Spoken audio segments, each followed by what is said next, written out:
Hello, everybody, and welcome back to the B Movies Podcast presents the Chucky Files with Child's Play creator Don Mancini. Hello. Hey.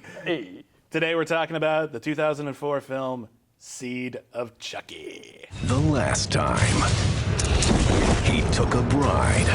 But this time, in order to become the parents of a human baby, they'll need just the right woman.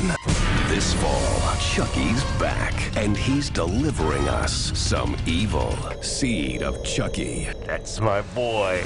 So you finally get behind the camera. I thought you were going to turn to me and go, why? Explain, sir. What happened? Well, this is a very different movie. Yes. It's a very different movie in a lot of different ways, and it really shifts way more into farce than I think even Bride of Chucky did, because Bride of Chucky at least tried to maintain the creepy lighting and the sort of very dark tone, and here it's very affectionate. I find it's like you can't even treat Chucky and Tiffany almost as villains anymore. They're just kind of cute. Right? Was that? And again, there's another big gap here between films. Was that always your intention to go with the next film, or did you find this over time? Were there other avenues you were thinking of taking the franchise before you decided on the story and tone of Seed of Chucky? Well, I definitely wanted to do something that was as different from Bride as Bride was different from what had gone before that movie. So, and I wrote the script for Seed of Chucky right after Bride of Chucky came out, was successful. They developed it quickly. And then, so that was 1999, I wrote that script. And then Columbine happened. And that put the kibosh on that project for a couple of years because violence, kids.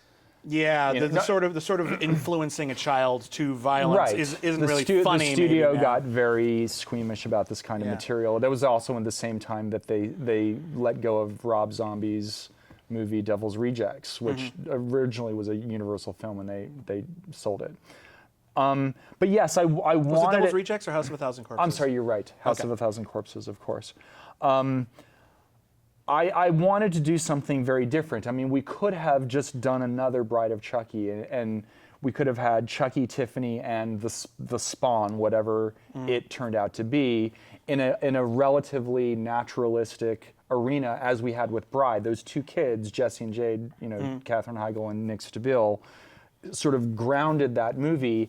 I really wanted to go off into the stratosphere, into crazy comedy. And I thought that, by making it meta, I mean, maybe it is that like all filmmakers, or certainly all horror filmmakers, need to get this one film out of their system when they do the Hollywood set, film within the film thing. I had been an admirer of Wes Craven's New Nightmare. I thought that was an interesting movie. That's one of the ones that works really, really well. And it's certainly much more sober, than Seed of Chucky is very camp and very goofy. One thing I notice in almost every movie where there's a movie within the movie within the movie has to be really broad in order to make it clear to the audience, well, this is the one that's fake, everything around it. And in this movie, it's almost not that huge a difference. The movie is called Chucky Goes Psycho, and we only see one scene from it. But it's interesting to me because this is about a killer toy. You've never done a Christmas one. Right? Like the first one takes place in like November. We've discussed before of doing a Christmas set one because, it writes itself, doesn't it? Well, Chucky is a toy, Santa's sack of toys, cuts his way out. I mean, there's a crossover, Silent Night, Chucky Night. Yeah, there you go. Yeah. This movie just really divides people. I mean, a precious few, I guess, were on board with the insanity and others weren't. But one of my favorite things I always say in my defense is that no less a personage than Pulitzer Prize-winning film critic Wesley Morris loved Seed of Chucky. So some very smart people like it. Okay. So, so you got some very smart people in it. I mean, you got John Waters in this movie. Yes. Playing a paparazzo, very ill-fated sort of man. And it struck me as interesting because in many ways the themes of this movie feel very John Waters-esque, the idea of confusion of gender identity, where Chucky and Tiffany's child, Glenda/Shitface, he's anatomically incorrect, and he or she is anatomically incorrect and doesn't know what he wants to be. Right.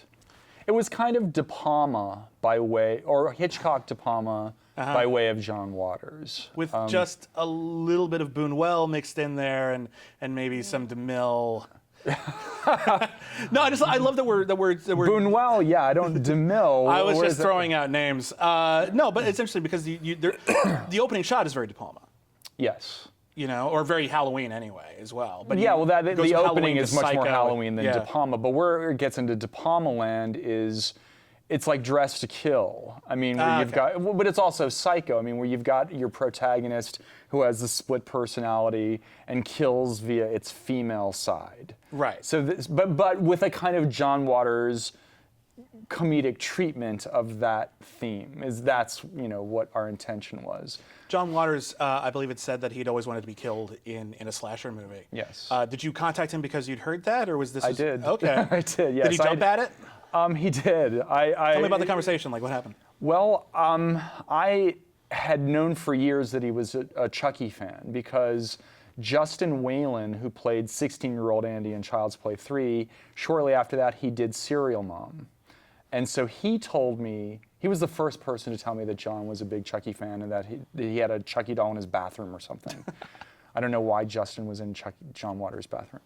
But for totally innocent reasons, I'm sure. I'm sure.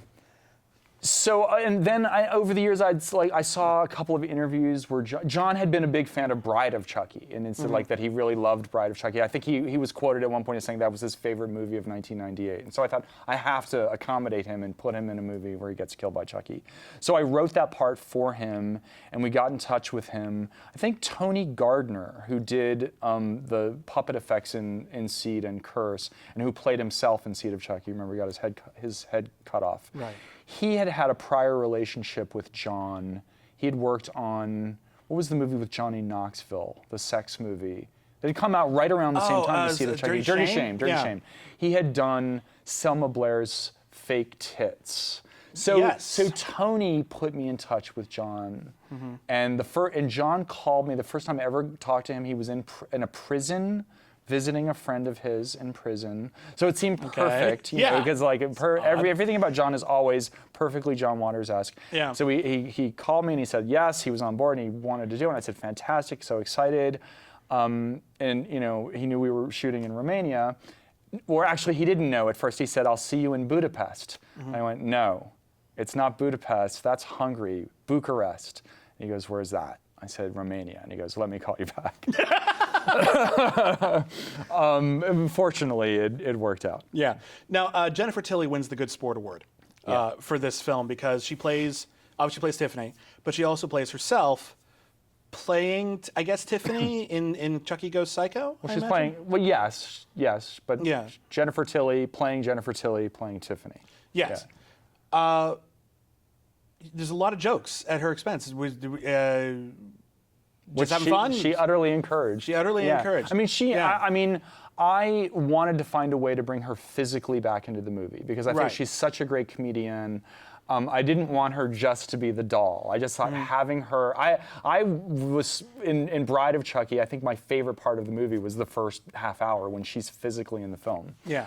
I wanted to find a way to bring her back, and so I thought, well, I'll have you play yourself.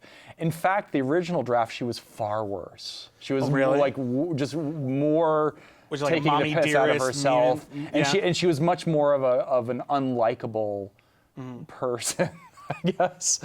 But the studio thought we needed to make her a little more palatable to the masses. So you know if Jennifer Tilly has run into Julia Roberts since this film? There's a rivalry in Seed of Chucky. I don't think she has, but I like to think that Julia Roberts would have the sense of humor to roll with that joke. I'm picturing Julia Roberts like in her jammies, just watching Seed of Chucky with a bowl of popcorn. Oh, what the fuck? Hey! Didn't steal that role. We had to add a line. Oh, did you really? When she's having that conversation with her assistant and she says, you know how she got that part? By sleeping with the director. The studio made us add the line with her assistant says, well, you know that's not true. Was there ever any chance to get Brad Dourif to play himself in this film? Because it's kind of interesting that you get Jennifer Tilly. It would have been nice to get him back at some point. Not really, no, that we weren't. I mean, I had other plans for Brad later in the franchise, as we will see in Curse of Chucky, yeah. But I thought that that would just be gilding the lily a bit too much. Just it would be a bit overkill. There were rumors in a movie that gets accused of overkill. Well, I mean, in that case, just might as well go for it. But like, there were rumors that there was room for maybe Jesse and Jade to come back in a short scene, or no, is this all nonsense? Nonsense. Was there any other attendant cameos, or was it all Jennifer Tilly? It was all Jennifer Tilly. Jennifer Tilly, 100%. And with a little bit of Redman thrown in there. Yeah, well, I actually thought he was quite funny in the film. It was important that a celebrity play himself. My dream for that was Tarantino. Of course, was never going to happen, and it didn't happen. Did you ever get the chance to offer it to him, send it to his agent? We did just offer it to him. Didn't work out.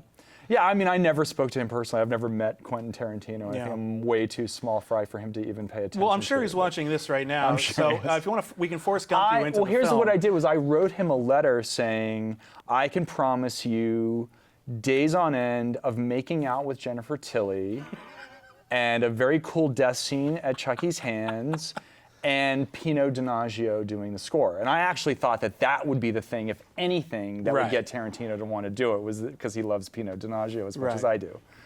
But he said no through a emissary. Now, damn it. This is another one where, based on the ending of the last film, there's a lot of different directions you could have gone with Seed of Chucky. Because at the end, Tiffany gives birth, and it's like a demon Cabbage Patch doll baby kills a guy. And you could have left like a Cabbage Patch doll, and instead you had him grow into like a teenager version of Chucky and Tiffany. Was that always the plan? I wanted to do something unexpected. I mean, I feel like what you just described, I think that's what you would have expected, and I just wanted to not do that. And I wanted to make him a pacifist and sweet, because I just thought that suggested all kinds of material and conflict between him and his parents, whereas Bride of Chucky was a parody of romantic comedies. Seed of Chucky was intended to be a parody of the family drama, like Kramer versus Kramer or Ordinary People. So there has to be, what they're fighting about. And so I just thought that the issue of addiction just seemed fun to me. There's also a certain... And Wesley Morris.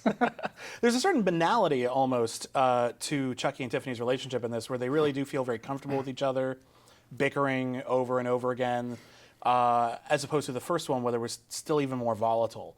Like I feel like in Seed of Chucky, if they fight, it's like almost like they're fighting because they love each other, at least until the end. And that's funny. I think it's funny to see these two horror characters. They're just like, honey, no, we've had this talk. And that's something we've seen gradually incorporated into the franchise more and more as Chucky took center stage. Was we just spend more time with him on like a regular basis, on a regular day, and see him encounter normal problems. Right. It's one of the challenges of making sequels. The audience sort of wants to see more of him. But the more you show him, the less frightening he is, inevitably. And that's a particular problem with Chucky, because he's a 2-foot-tall doll, and it's so absurd anyway.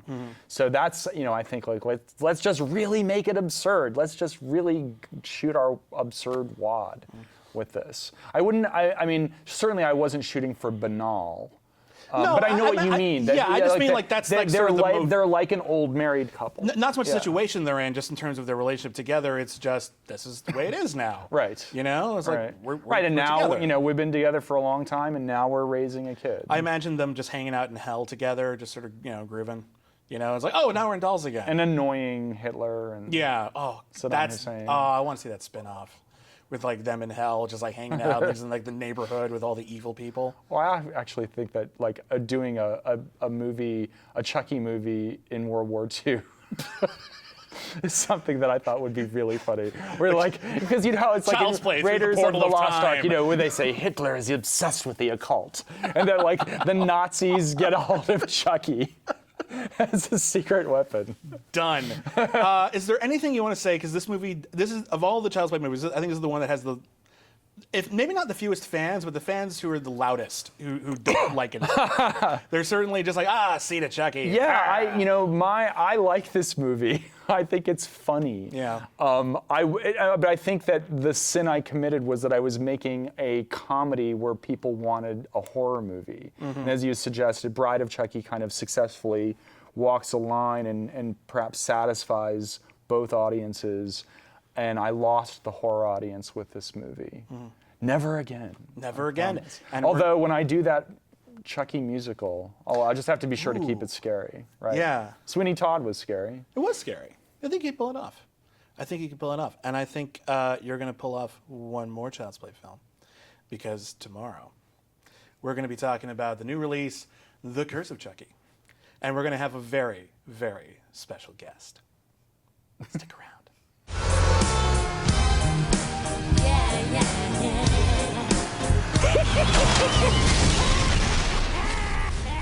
Oh, God bless the little people.